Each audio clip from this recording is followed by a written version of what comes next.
Мьянма бухрана. Мьянма кемиятының мәліматына көре августның сонында хавсызлық күчлері ве Рахинджа қавми азлығының темселджелері арасында юз берген чатышмалар нәтижесінде 400 инсан өлдірілді.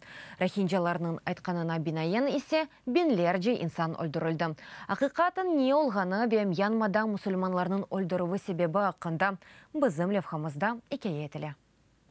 Мьянма адиселері кергенлеші. Бірлешкен минетлер тәшкілеті гуманитар фелекеті ве мемлекеті кемиеті тарафындан мұсылман азлығына қаршы алып барған қавми темізлеві ақында білдіре. Меселенің дипломатик севиесінде алі тілмесіне Индонезия қошылды. Мұнда мұсылманлар қавми чоқлықны тәшкіл еті.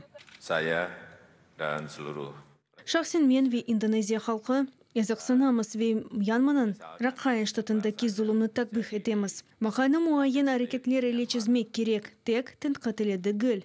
Акимет Индонезия ватандашлары ве халқара жемиетінен бірлікті гуманитар фелекетіні ал етмек үшін черек қыдырмаға девам етежек. Индонезияның ұзынды есесекенлер Мьянма акимиетінің мұсылманларға қаршы әрекетлеріне наразылығыны білдірді. Мұсылманлар Бангладеш ве Малайзияға қача, ама анда қачақларыны қабыл етмелер. Дейлер ки олардан енді 10 бинлер Рахинджа мұсылманы ерлештірген. Индонезия президенті ве фаалер инсан ақларының бұзылуы иле бағлы меселені ажеле суретті алетмеге чағыра. Тыш ішлер назеріні Бангладеш пайтақты Дакаға йолладым. Анда яшыған қачақларға гуманитар ярдымны азырламақ үшін бұ авта қошма ашайтмаларыны ве иләжіларыны йоллап ола жығымызға үміт етеміз. Да бір керек қайдетем, зұлым ве гуманитар бұқраны тұтатылмалы. Меселені ажиле суретті ал етмек керек, чүнки бұ инсан ақларының бұзылуыдыр. Бұ вақайда дин меселесі емеyetlеді гіл.